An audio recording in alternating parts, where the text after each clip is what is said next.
Hey everybody, welcome back to the channel. This is Lisa, and as you know, I got that passion for the hydroponics. So today I want to show you an update on the cherry tomato seedlings. So come on along.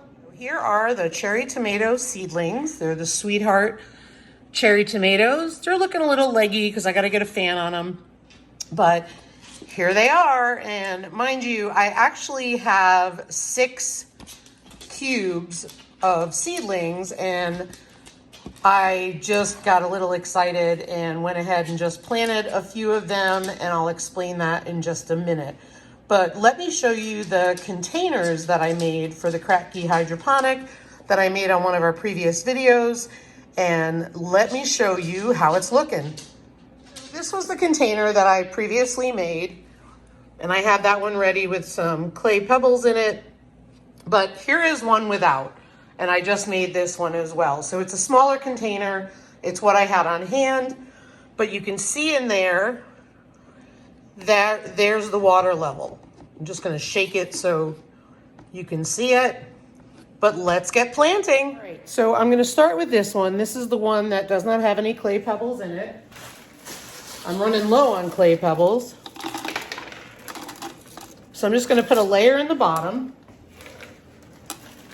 and I'll show you what that looks like. There they are. And I'm gonna take my seedling, and yes, there's 3 plants in there. I'm gonna leave them in there. I'm gonna position my seedling in the bottom of the cup so it's standing straight up.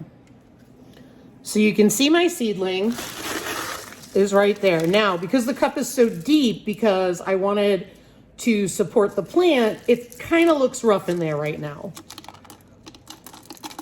So I'm gently putting pebbles around it to support it without moving it or damaging the seedlings.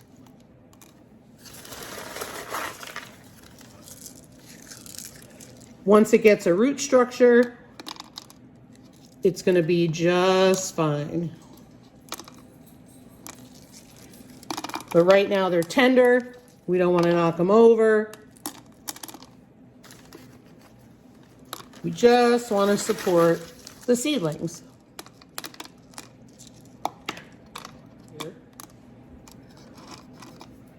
So now you can see how that seedling is supported. And I'm going to do the same thing with this one. I'm going to take the seedling out, plop it in here.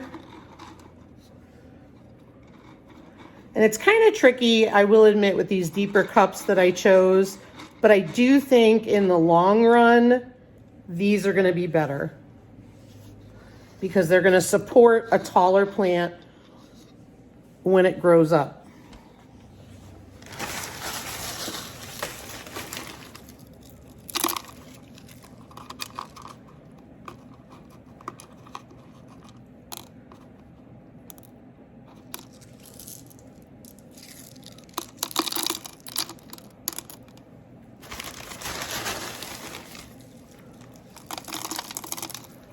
And I know my hand is probably blocking it, but I do want to just get this in here, and then I can show you how we did it.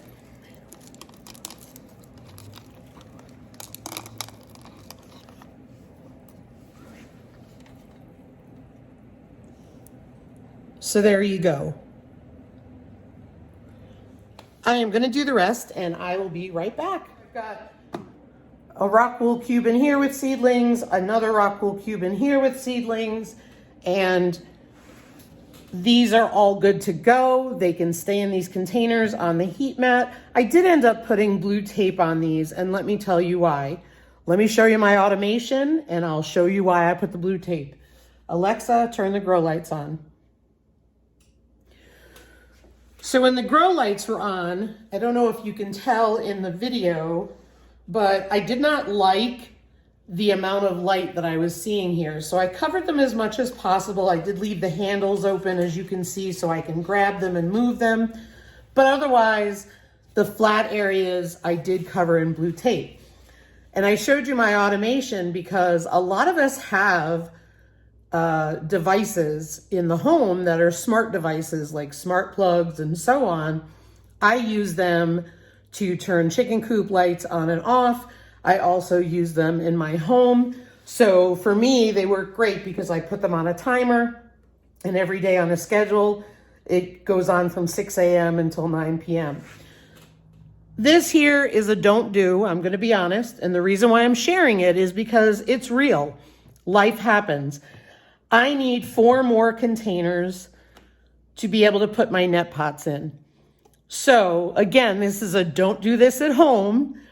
But let me explain myself.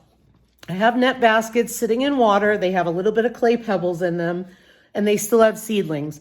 I'm okay with it because the roots have not come through yet.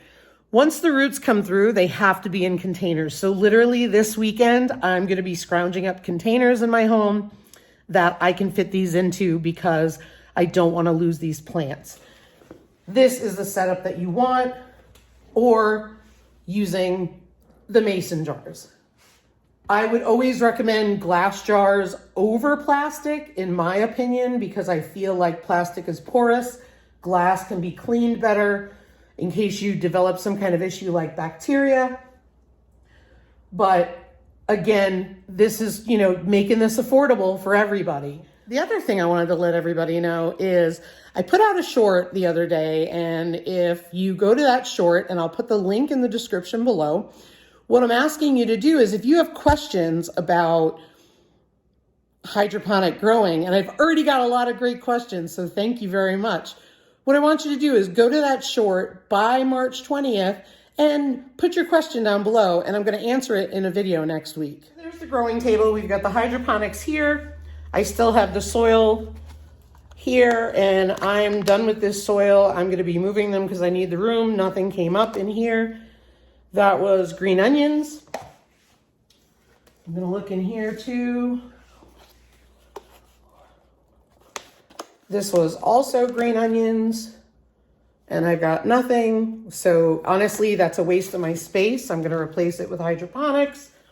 Over here, I have some lettuce starts that I will pull out of the dirt and try to do hydroponically.